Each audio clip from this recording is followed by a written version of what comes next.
got Shane Hennen here. It's been 3 years since we've had a conversation, man. Thanks for joining. Yeah, man. 3 years is crazy. What was that, 2021 then? It was. Right, It fresh was. off I of was listening COVID to and it.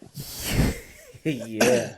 Hey, so I'm excited to catch up on some things and hear about what you have going on. So, Yeah. first question, man, the weird question. I'm reading. So one of my top trainees, his mother gave me a book called Educated. I think it's called Educated. It's basically about a lady named Tara Westover, and she was born to survivalists opposed to public education in the mountains of Idaho and set foot into a classroom for the first time when she was 17. Went to Wow. BYU, didn't get a high school diploma, but got her PhD. And just context for the question I'm asking you, and I don't think like your upbringing was similar to that, but I know you Sure. grew up on a farm in Minnesota. So Yes. what are the comparisons and the contrasts of life in Minnesota to your life now being so heavy on social media and so prominent with social? It's well, we actually just moved back. So we had my wife and I had our first kid, and we were living in Des Moines, which Des Moines is like a decently sized city in the Midwest. And before that, we were in Sioux Falls, which Sioux Falls is probably like 150,000 people. And then we just moved back to Southwest Minnesota, and for a lot of reasons, my dad's getting ready to retire as a farmer, and we had our first kid, and just thinking about where we want to raise them. And there's a lot of great things about how I grew up that I wanted him to experience. Same thing as my wife. My wife grew up in a small town too, but it's a weird thing. Like even small things, like I'll be filming in the gym that we use, and people will kind of walk by like, "Yo, what are you doing?" Like they don't. It's like a lot of this stuff is just slower around here, right? That's not only with the social media stuff, but even with the training. Like training kids out here, it's awesome because they've never done it before, just like I had never done it before. So they have a really big appreciation for it, but there are some drawbacks too. Like they don't know how hard other kids are working, right? They don't know how important some of this stuff is, just because they've not been exposed to it. So growing up in a small town is great for a lot of reasons for players because you can stand out a little bit easier. You get to play all the time. You get the ball in your hands more generally because there's less kids on the team, and that's kind of how I grew up. The hard part is the competition. It's the exposure. It's the bubble that you live in. It's a lot of these things that you don't even realize are out there in the world. So, yeah, it's just being back in this space in this area kind of reminds me of those things. And I like to be here because I can kind of show them those things and expose them to some things. And honestly, there's a lot of people here that are surprised that I'm here, because they still follow me from when I was younger and followed me as a player, and now follow me on social as a person that does training and stuff like that. And they're happy I'm here, but they're also surprised. So yeah, it's interesting. It's interesting to be back and to kind of see people's reactions, but also to like see how they react to some of this training and things like that. So, what have you learned in the last 3 years? It's a Yeah. loaded question, but what have you learned in the last 3 years about one, business, and two, living a happy life with the nature of this basketball training profession? Yeah, man. It's I've probably changed my like goals or career path or like where I thought I wanted to go so many times. And I honestly I might change it again. And I think the Yeah. last time that we talked, I was in Sioux Falls and I was trying to run membership training, just trying to develop an academy in my city. And we did that for I think 2 years, and then we're like, okay, let's do something bigger. We went to Des Moines. Des Moines is bigger. We did that for 2 years, and it went well. And I had somebody underneath me working with me that was handling a lot of the stuff. And then I ended up going to doing a lot of more camps and events like that. And now we're at a point where it's like we're just kind of reestablishing what we want or what I want my work-life balance to be. I think I'm more focused now on more bang for my buck time as far as if I'm going to be in the gym, if I'm going to be training. I want it to not just financially, but just my impact to be important. The days of the individuals and the days of like, hey, let's just go get this workout to make $100 or whatever it was. They're less. I don't know. I don't want to say less important, but they're not such a priority on my list anymore. One, because I have a kid now, but two, financially, when you start to make money in other areas, you don't have to do that stuff as much. And I'm not saying I'm fully out of it. Like, I still train all the time, but trying to put pressure on either social media, trying to put pressure on online training on the app, making money in different ways allows me to free up some more time to kind of change the way I look at how I want to spend my days. And to be honest with you, right now, my focus is on doing as many camps and events as possible. Running an academy in Sioux Falls, which is about an hour away from us now. We're actually kind of back in that area. I'm going to partner with a guy that's going to start an academy, and I'm going to be a part of it, but I can't be there every day because I'm an hour away. Or give him support on that, financially make some money there, and then focus on online stuff, but honestly focus a lot on the content and see how far we can take that, because we have some stuff rolling now and we want to kind of keep our foot on the gas there. And the winter time's kind of a good time to do that. So yeah, we're just kind of reestablishing some stuff. But I would say that what I've learned is things change, and it's okay if you have a priority of like, hey, I want a full, functioning academy in my city. And then 2 years later, like, I'm kind of tired of it. Like, I'd rather hit the road and do more camps. And then you kind of get tired of the camps, and you know what I mean? Like, for me, it's just changed. And I remember when I first started training, and I think almost every trainer says this, they look at Drew Hanlon, they look at whoever, and they're like, I want to train pros. And then you get out of that phase, and then you go to a new phase and stuff like that. But I do think a big thing for trainers is the financial stuff. When you can start making some money in areas, it frees you up to make those decisions. Right away, you don't get to make those decisions. You're like, I got to go make my bread and do what I got to do. Right. So 3 years ago, 4:30 to 8:30 p.m. was the balance that you wanted. You know what I mean? So what's that balance now regarding content versus training in person? Yeah. So I'll give you an example. Even this month in December, we're probably running four to six, like, I would call them camps, but more like clinics. Yeah, clinics, just bigger groups for a longer period of time. And that's basically all we're doing. Like, yesterday I did a workout, but I'm probably right now doing 2 to 3 days, maybe 2 days of actual workouts. And on one of those days, it's maybe 1 to 2 workouts a day. And I'm doing that more as a service to my community. Obviously, financially, I'm going to make money, so it's good for me. But it's more of like, I just want these kids to be able to get in the gym. If I didn't do it, we'd be fine. Like, I don't necessarily need to do it. It's more of like, let's just keep something established here. And then we're doing those events. And then honestly, the rest of my time on those other days is filming for social, filming for the app, managing that stuff, editing that stuff. That's basically what it is. Now, when I get into the spring, it'll change, obviously, because I'll be on the road doing camps, and we'll have that academy set up in Sioux Falls. I'll have to go be at. But yeah, I mean, right now I'm just trying to stay patient, take my time, and not overcommit to, hey, I'm in this area, let's get everybody in for a workout. We'll do it. We'll work out everybody out. I just don't want to do that. I'd rather keep things a little bit smaller now until I figure out, like, this is exactly how I want things to go. And that takes time. So I see. So is your, I guess, are you primarily pulling your income from, say, TikTok, then your in-person training on the app, and then it's maybe Instagram, or like, what's that hierarchy in terms of just online revenue allocation? Online revenue, the in-person stuff is still there. I would say you could almost split it up into thirds. Like, the in-person is a third. The online training has actually gotten a lot better and bigger, which is good, just because there's a lot of competition there. And then there's social media. Right now, it feels like all of those are pretty balanced. Where if one thing went away, I could put more pressure on another thing and kind of get that back up. TikTok, we'll see what happens with TikTok. Everybody, thinks it's going to get banned, and it might. Who knows? And if it does, then we got to pivot.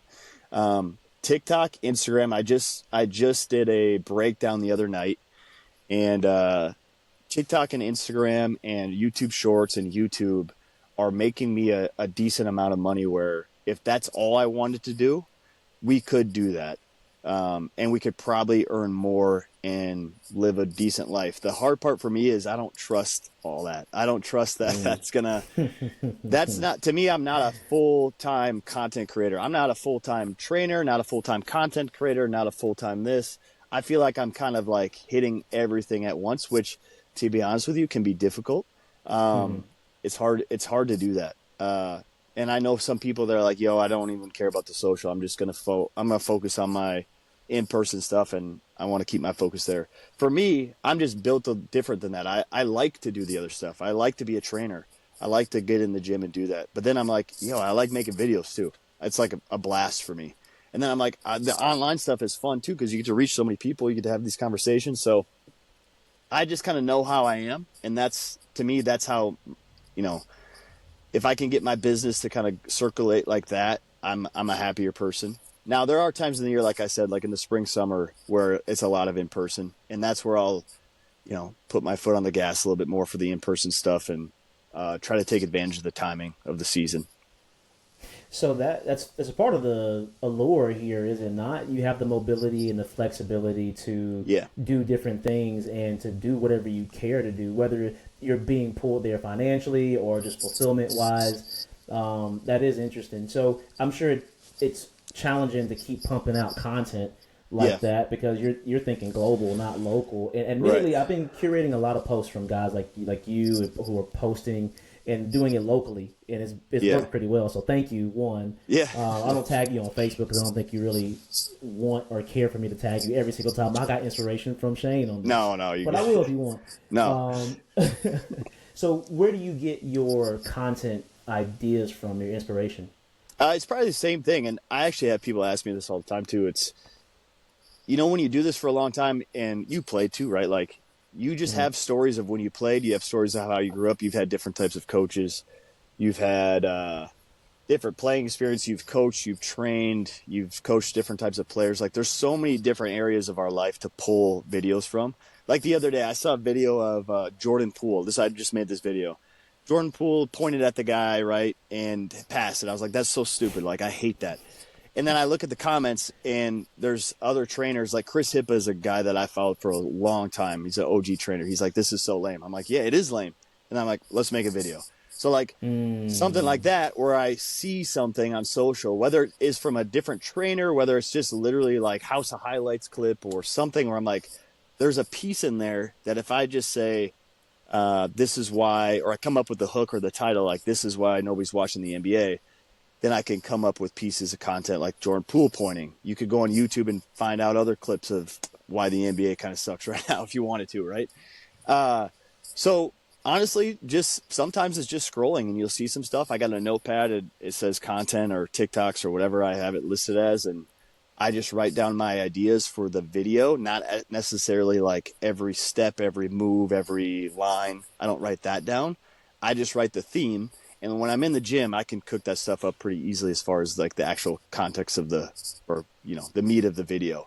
So yeah, inspiration is sometimes I literally will just sit there, and I think everybody has a struggle with this now, me specifically, sitting in a room where you put your phone down and you get rid of all distractions, it's quiet, and you just literally like close your eyes and just are like, all right, let's think of some videos. What haven't we done, right? That stuff it seems so simple, but it's actually a hard task because you just want to grab your phone and like do something. Having quiet time to think about this is something that I've tried to do too, where I just give myself some time to focus and try to make the videos better. Like I'll go back on my profile and look at what works and what didn't work, and I do a lot of analyzing that way. But yeah, I mean, it's just spending brain power on what's working, what's not working, and coming up with ideas like that, I guess.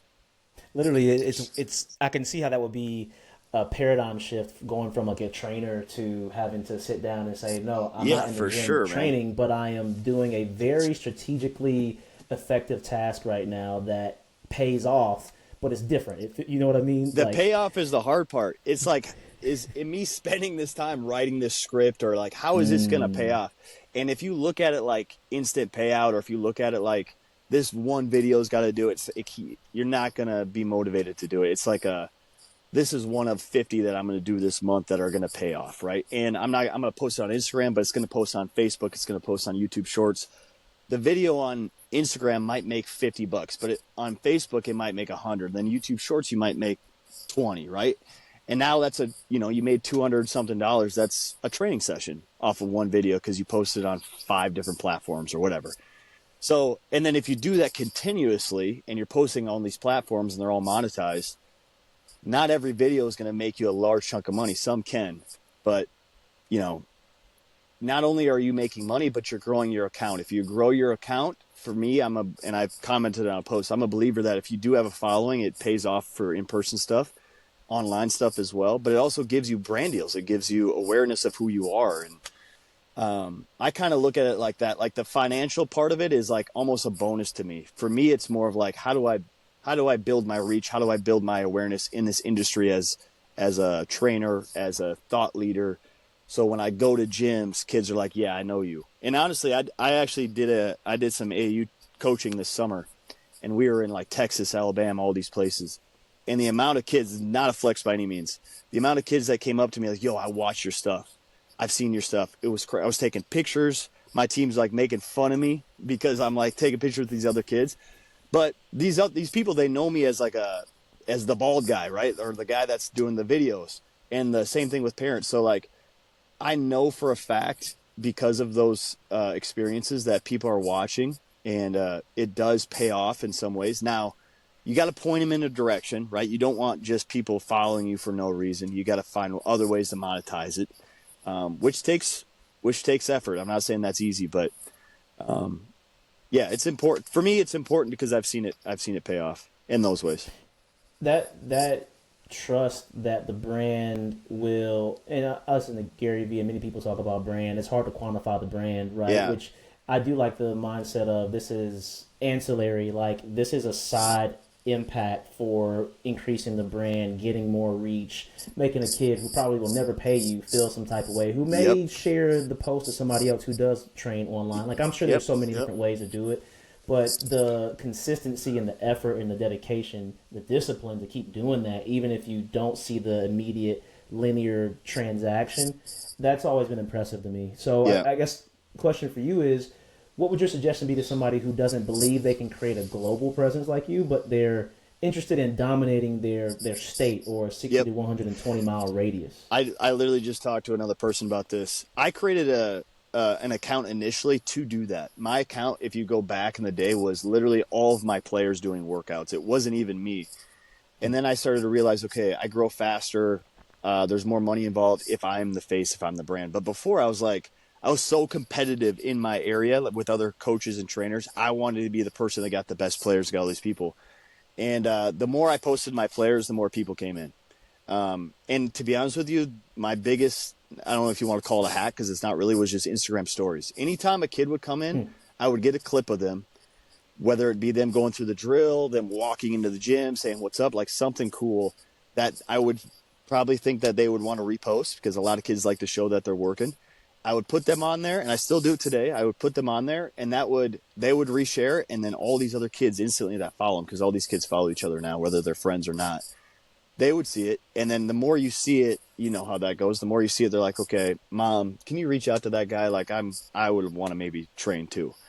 And then I just saw that, compiling, and that was my separator, because I was surrounded by other programs that weren't paying attention to social media, were not doing the extra step, weren't pulling their iPhone out when, back then it was frowned upon. It still might be, where if you film your workouts, you're like a clown trainer.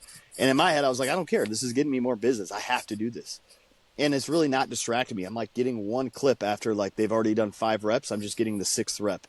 And sometimes I'll even show them like, hey, this is what you look like now. Oh, cool. I like seeing that.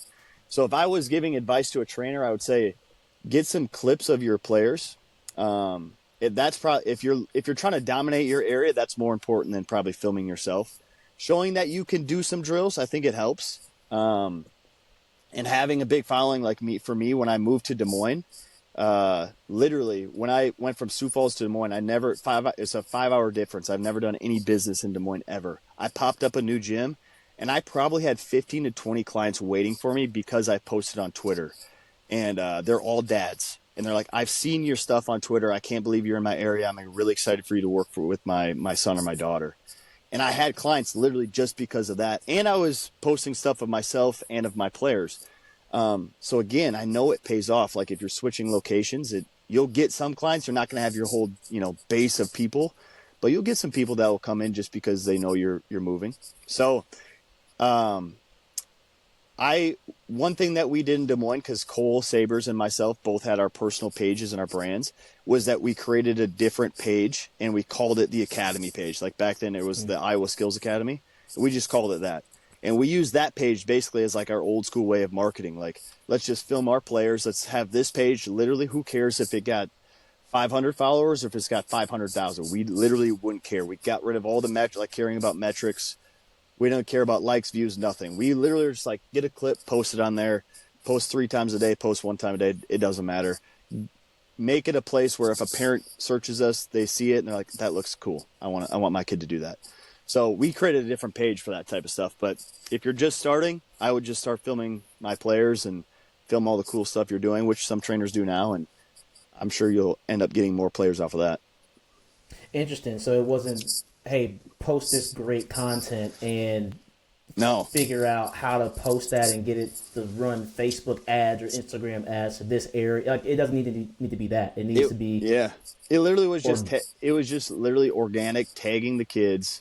And the page actually grew. There were some clips that went crazy, but it did grow. And we noticed that there was a lot of resharing from moms and dads and the kids.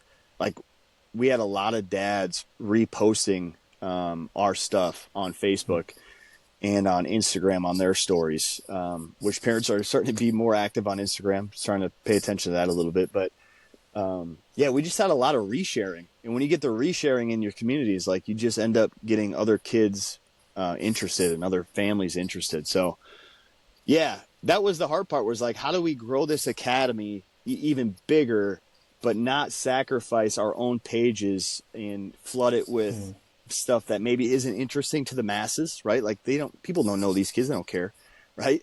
Unless it's like a really good teaching clip that you have some sort of title to go with it. Like, it's not interesting. It's not engaging. It's not something that is going to grow your page. And if that's the point of your personal page, I probably wouldn't post it there.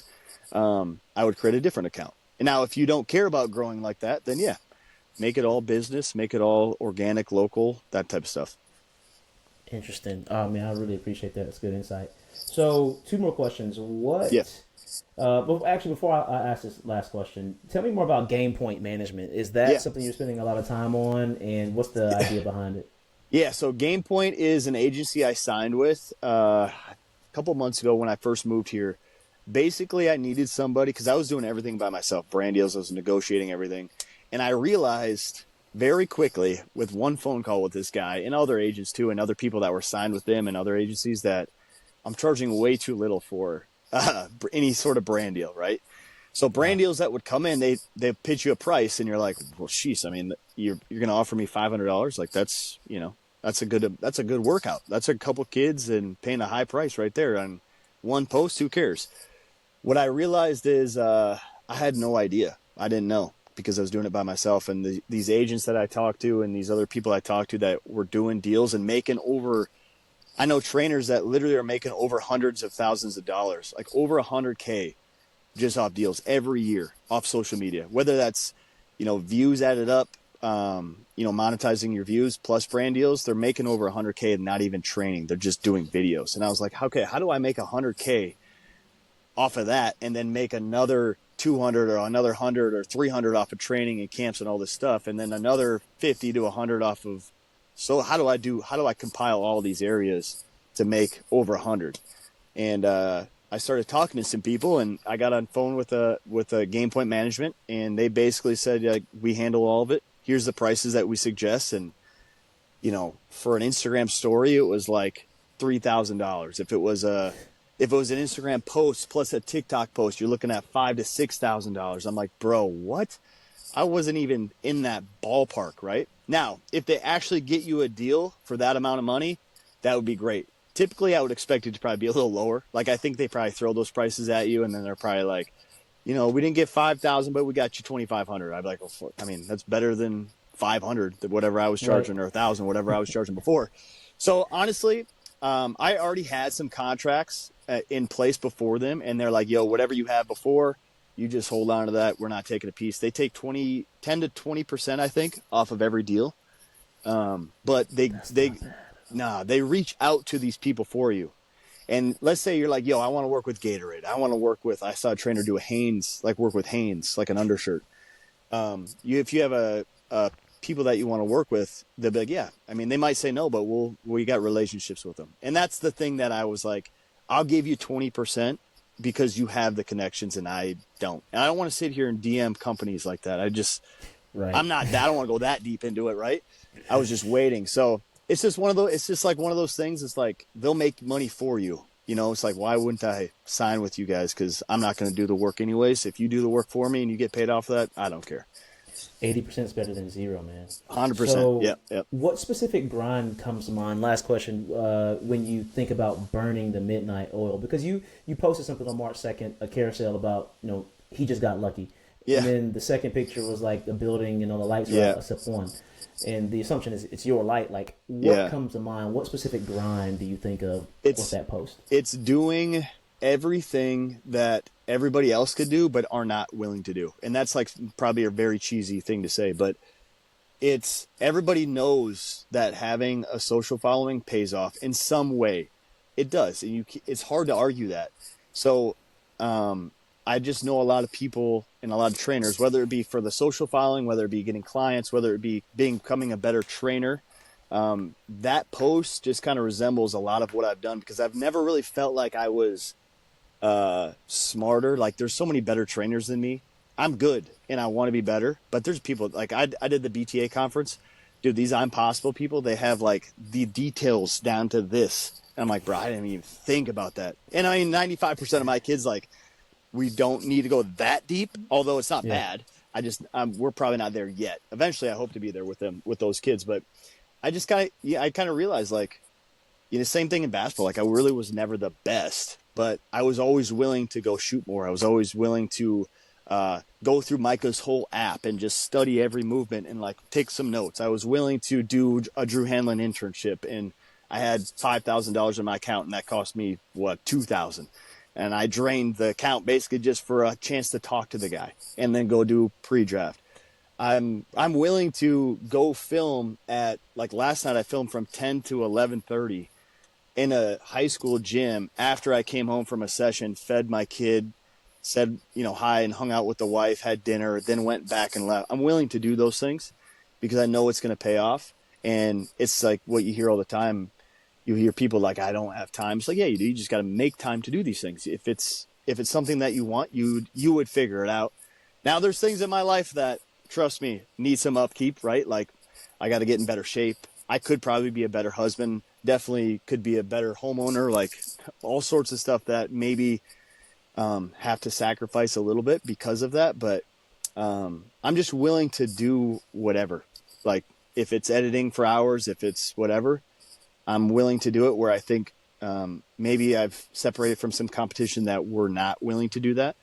And now if you have a bunch of talent and you're willing to do that and you have a bunch of skill and you're really good in front of the camera, it'll pay off way more than myself. But you look at a guy like Peter Danliff, man, that dude's a freaking grinder, and he's hilarious. And his brain thinks of these videos. Like, that to me is like a guy that's like got a little bit of both. You know what I mean? So, yeah, we just saw him. He's not too far from you guys now. Yep. Yeah, we had a conversation. I actually visited him the other day, man. It is interesting how he does pull stuff out of his head and doesn't like write it down. He's creative, notes. man. Like, my reminders notes app is long, but he just pops up in the gym and just starts going. Bro. He's got a gift at it for real. Yep, he is gifted. Shane, man, I appreciate you for taking the time, and there's plenty of other things to talk through, man. But we'll hop on again soon. Yeah, literally read my mind, man. Yep. So thanks again for the time here. Appreciate it, man.